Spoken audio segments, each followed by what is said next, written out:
and very sclerotic and damaged pastern, so it was really quite straightforward. She was apparently very difficult to block, so we didn't really block her.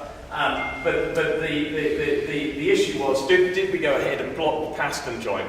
Well, of course, the only real, this horse had been medicated at least twice into this joint, and the lameness was recurring more commonly. So the only thing I could say with this was we could go ahead and do a pastern arthrodesis on this horse. And the issue was, did we do that? Did we go ahead and do the pastern? Now, if we could have blocked it, which would have been quite fun, yeah, it would have been quite fun to block the pastern joint, which is repeatedly difficult. And the more I thought about it, I thought it doesn't really help us anyway, because we're not interested particularly in what this horse's lameness is like now. What our client is going to want to know is what it's going to be like in a year. And it has this large distal border fragment here, which you can pick up because of the remodelling of the distal border of the navicular bone is really what gives you the clue that that's going to be there. That's a little curved layer. It was quite interesting. Somebody managed to... we did this. The issue was that going to cause lameness in the future? We didn't really want to go ahead and do a pastern arthrodesis and the poor client just get the horse back into exercise and the horse go lame because it's got a pretty bad navicular bone. The commonest cause of failure of pastern arthrodesis when sort of, they go back into exercise is subsequent navicular or coffin joint lameness, because of course the pastern's now fused, so there's far more movement in the coffin joint. There's greater load on it, and we had an MRI of this as well, and it was really quite a damaged navicular bone. There was a lot of sclerosis and bone bruising associated with it. So my conclusion was that there wasn't much point in doing a block now, because what the client wanted to know is that navicular going to be a problem in the future? And if it happened that today it was 100% response to a pastern, it just didn't help us with predicting that in the future. So my conclusion here was that all we can do with these people is say to them, look, if you're wanting to go ahead with competition work for this horse, we need an arthrodesis, that's the only thing, but it has got a moderate risk of not being successful because of the foot lameness. It's a front leg, a jumping horse, and with foot abnormalities already, all of which are bad or less encouraging prognostic findings for pastern arthrodesis. If they got the money and they wanted to spend it, knowing that there was a pretty reasonable chance it wouldn't last very long, well, fair enough. There was no contraindication, but there was a good chance it wasn't really going to be very successful. And as it stood at the moment, this horse would be perfectly okay to breed. It could have a perfectly successful breeding career, and it is a mare, which helps if you're trying to breed. So yeah, that's the alternative. If they like it a lot and they like its genes, would be to have a foal from it. It may go lame enough that you can't breed, couldn't breed in due course, but you could always do the arthrodesis at a later stage. Any questions about that one? Any comments, you boys? No, just that you have to realize that even if they had no navicular problems, a pastern arthrodesis in the front limb does not guarantee a sound horse that goes back into full work. So that's something the owner should know. So. I agree with this. I like much better. Yeah. We did one a few years ago for a vet.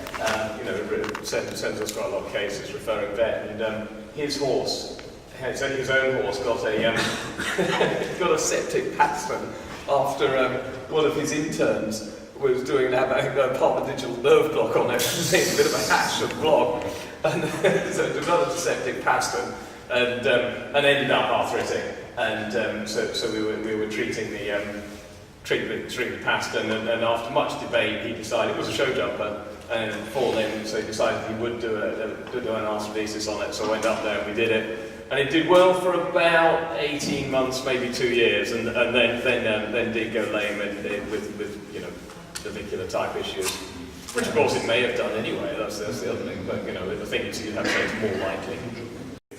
This view is very, very helpful. And it doesn't matter if it's weight bearing. Actually, it helps if it's not weight bearing sometimes, because that distal interphalangeal joint will compress one way or another. But this, if you look between them, that's a disparity between those two. I think that view helps. So now I think you have to worry about distal interphalangeal, which you're already worried about. Developed fairly obvious left hind limb lameness at this point, and it was dark as well, which didn't make it any easier. But I thought that the interesting thing now was, where was the horse lame?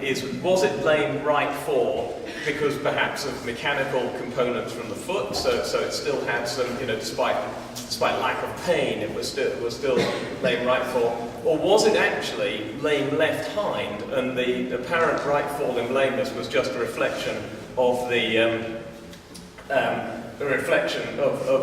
hind limb lameness? You know, you get that sort of paradoxical head nod.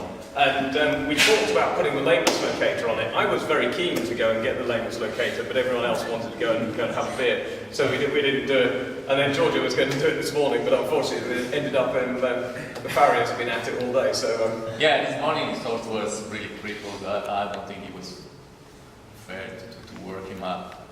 So we decided his issue was quite bad. We decided to get him shot and reassessed him, and they're just finishing now. We had the same thing because we examined this horse before. Actually, the horse is my horse. yeah. So, and the first was right front, and then left front, and then left hind was the same thing. That we decided to stop the block and go straight to bone scan. Yeah. So and that's right, it's got a really hot sesamoid left hind on the bone scan. But it does seem to be the sesamoid rather than the lateral condyle. We x-rayed the fetlock and it looked absolutely fine. But yeah, I think the next thing would be to probably try and block that left hind, for which you'll need to block the front feet anyway. And then, assuming you confirm it, that would be a good one for an MRI. But I did discuss Carlos's horse case with him last night, and I sort of took him to one side and I sat him down and you know, I said, look, Carlos, you know, this is you know, relatively serious here. I said, do you have a dog? And he looked up and he smiled. He said, yes, I have several dogs. And I said, Carlos, that's great news, because you've got half a ton of food for it as well. And it really cheered him up, I thought. But, you know.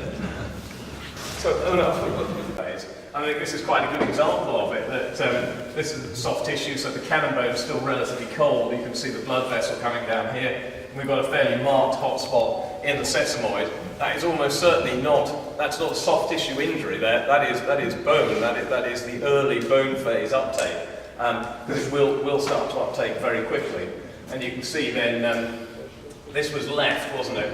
We worked this out after some time. I can't remember now which way around. There was left. This was left, yeah. So you had this sort of fairly significant uptake in the lateral sesamoid, was what we thought was likely the cause of what's going on in the left hind. But really, we're yeah, you know, there's only so much fun you can have in one case, and we pretty much had it with that horse.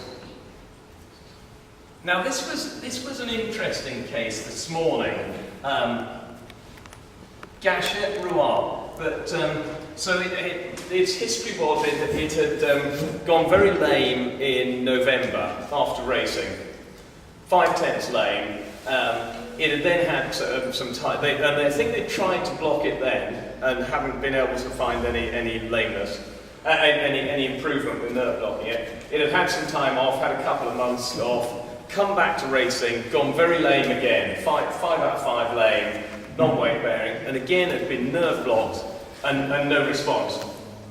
So it had come in and it had had a bone scan, which we sort of again we talked about and thought was absolutely the right thing. You don't want to be chasing racehorse lamenesses up and down and putting them on the lunge and things like that. The chances are they've broken something. What's the...